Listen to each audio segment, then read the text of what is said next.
ভারতীয় জনতা পার্টির একটা দেউলিয়া পোনা যে বারাসাতের শুভবুদ্ধি সম্পন্ন চেতনা সম্পন্ন ভোটারদের সংকটে ফেলে দিয়েছে। নিম্নমানের একজন রাজনীতিবিদকে ভোটে দাঁড় করিয়েছে। বারাসাত লোকসভা কেন্দ্রের বিজয়ী প্রার্থী স্বপন মজুমদারকে ঠিক এই ভাষাতেই আক্রমণ করলেন বারাসাত লোকসভা কেন্দ্রের তৃণমূল প্রার্থী ডক্টর কাকলি ঘোষ দস্তিদার।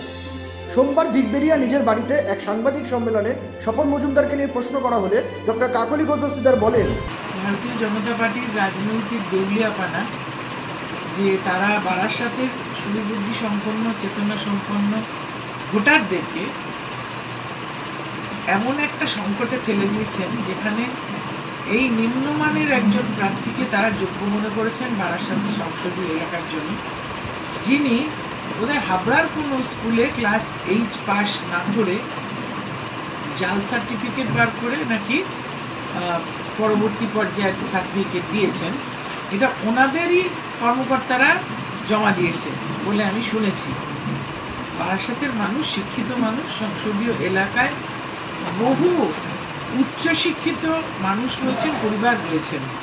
আমি মনে করছি এটা তাদের প্রতি অন্যায় এবং তাদেরকে অপমান করা। সেই সঙ্গে বিজেপি প্রার্থী স্বপন মজুমদারকে নিয়ে ডক্টর কাকলি ঘোষ দস্তিদার আরও বলেন, উনি সড়ক কোন মুখে হচ্ছেন জানি না। আসলে এক কান কাটা হলে তবু একরকম হয়, দুই কান কাটাতে তো লজ্জা থাকে না। সুতরাং উনি তো দুই কান কাটা, মাদক পাচারে জেল খেটেছেন, তারপরে উনি খুব ভাষা ব্যবহার করছেন, মমতা বন্দ্যোপাধ্যায়কে ডাইনি বলছেন, কখনো আবার হুমকি দিচ্ছেন আক্রমণ করার, বলছেন চালাকাঠ নিয়ে তৃণমূল কংগ্রেসের কর্মীদের তিনি মারবেন, তারপরে আবার বলছেন যে লাইফ ইন্স্যুরেন্স করে বুঝে যেও।